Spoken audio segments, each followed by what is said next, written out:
These better different calibers of mortar grenades. Right, if something. This is how is their tank, is it? This is this one. Yeah, how that's it. And 40 millimeter. Mortars were deadliest mortars during siege of Sarajevo. Yeah. With a mortar you can hit practically space that is considered as a secure between two buildings. Yeah. And what was the main hobby of my generation? In the beginning of the war I was 5, in the end collecting shrapnels and the bullets. Yeah. This was the most valuable part of your collection, tail of grenade. It was a main hobby. And for example, you're in your shelter in your house, grenade is exploding somewhere behind. You have to instantly run out to see, someone else, your friends will take the best parts. Yeah. Believe me, I can remember that those shrapnels were still warm in my hands. Yeah. Still warm in my hands. Yeah, And it will take just a few minutes for yeah, iron to cool down, after these explosions. Also, after the war, bullets, bombs were everywhere. In tons. Yeah. We were playing with bullets, and the major play of my generation after the war was through two plays. First one, we will find abandoned car or abandoned oven, and we will make a fire and put there, bag full of different calibers of bullets to hear that ba ba ba ba, we will hide somewhere. And the other play, I instantly killed my grandmother with that. I will now explain you how. We will take, for example, bullets, different kind of bullets, AK-47 or even anti-aircraft gun bullets, and we will take one long like pike or something, iron, and we will put chewing gum there at the top to connect it with that kind of pipe, to make like a needle in the gun, and we will climb somewhere at the balcony, third, second floor, and throw it from there. Just to hear bang, And my grandmother, I think we dropped anti-aircraft gun bullet, this large one. And my grandmother, she was sitting beside the house, and one, shrapnel from that, bullet, hit just 1 meter from her head. Yeah. And from my friends, I know, just my friend after the war, he lost 2 fingers. He was playing with the explosive charging of the bomb. He was knocking that, with stone or something like that, and he lost these 2 fingers. This is a major loss in my friends, when we were playing like that. And it was also this is how can you experience the war, the siege as a child. I mentioned we were so happy when authorities will declare possible airstrike, we were free from school. But what was also interesting, how your brain, your conscience will evaluate, now, war is something strange, something you know that probably, something you can experience through movie or through your memories. But in that time, danger, constant killing, constant danger is your daily life. This, what we have today, you can just remember or read in books or watching movies, But what was also acceptable for my parents and parents of other kids to let us out on the playing ground when someone was maybe yesterday was killed, there in the neighborhood with a mortar grenade. With this kind of thinking, I'm a parent now, I have 1 daughter. With this kind of thinking, I will put her below the couch and save her for 4 years there. But slowly you will stop fearing, these things, and you will live according to these war rules. This is now, with this perspective, it's also one of the most interesting things, can remember also about the war. After the war, when Dayton Agreement was signed, when all main roads were in function again, the tunnel was just abandoned. No one considered as a tunnel as a future possible tourist attraction, just abandoned. Also, my mother threw all of these shrapnels and that, in the garbage after the war. Today it will be interesting to possess it, But in that time it was just a hard memory. So without the maintenance, tunnel will collapse. Especially this wooden part. Those supporters will rotten and it will collapse. So today we have 25 original meters of that tunnel, which were actually saved by enthusiasm of owner of this house. He will establish a museum here. This is I think Sarajevo and Bosnian War, siege of Sarajevo, it's notorious example in world history that only 8 years after Olympic Games were held in the city in 1984, supporting pitch of main Olympic stadium was transferred in the graveyard, in the lack of grave space. Here you can see that in this picture.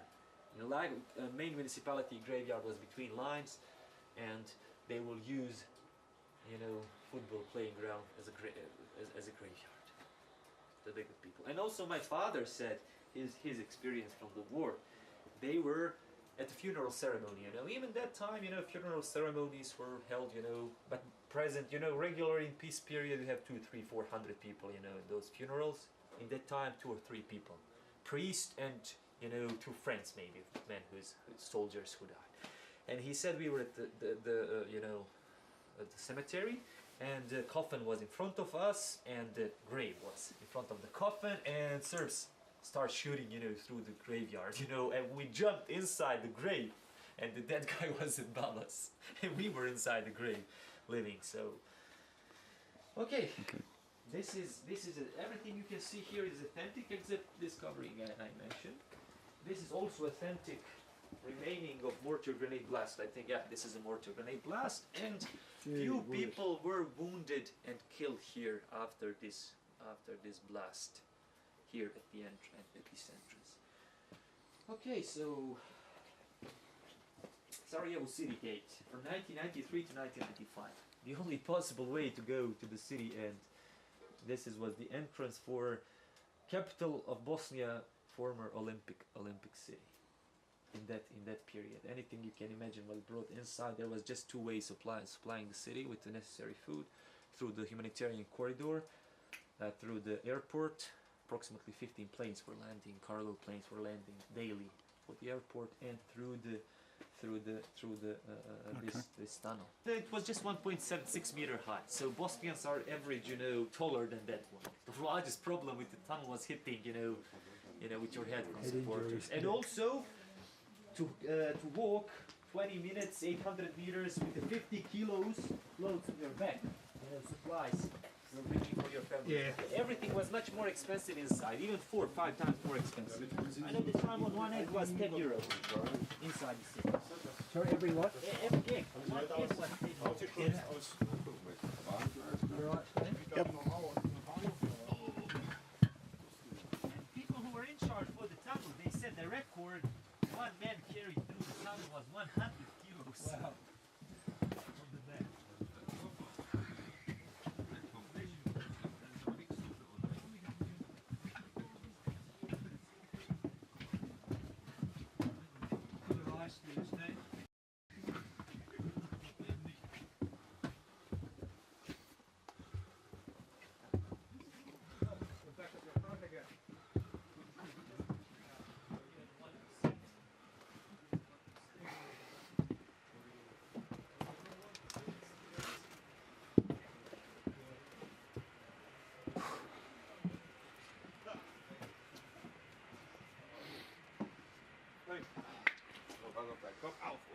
Okay, final stage of our visit is this house. Small exhibition.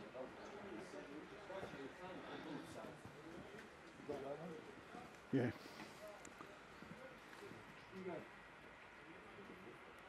Here in this room you can see authentic pictures, sketches, plans during construction, diary of construction here.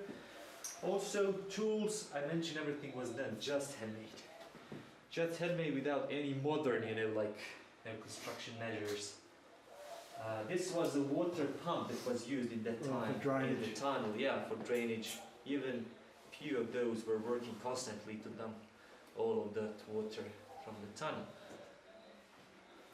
Okay, yeah, there's even a story from the beginning of the war. After Serbs discovered that Bosnian army is digging a tunnel to break through the siege, they will apply and they will appeal for United Nations members here at the airport, and French battalion and Ukrainians were there.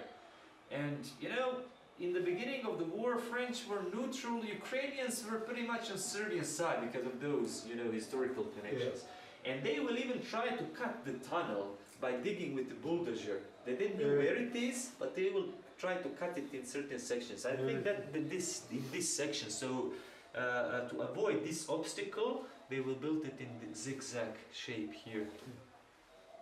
See this house, we are here at neighborhood at the other side. I've got to get another photo of this. I sent it to my friend who spent the whole Bosnian War pretty much at the end of it.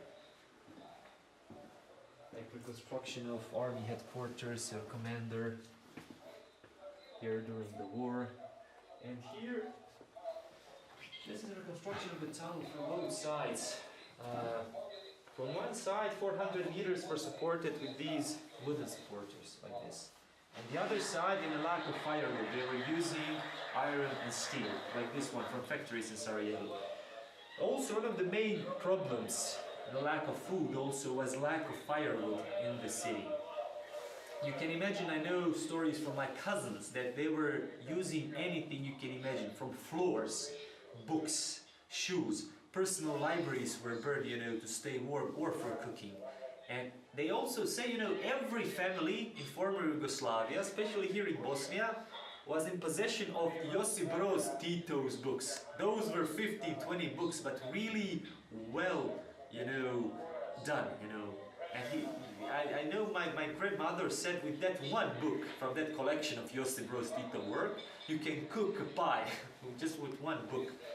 And lots of parks, I think 80% of park trees were cut down for firewood in the city.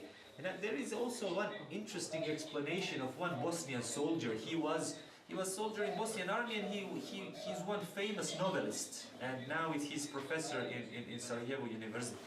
And he said, today I'm in Sarajevo, tomorrow I have to go to the front on the mountain. And today I'm using my beloved books from my personal library to cook and to warm my children, my apartment for my children.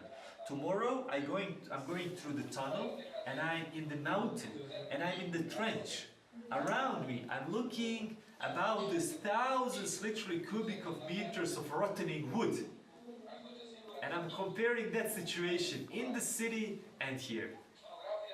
And if I can bring, that wood in the city. You can imagine what can it mean for novelists, to use his personal library, for fire, for cooking.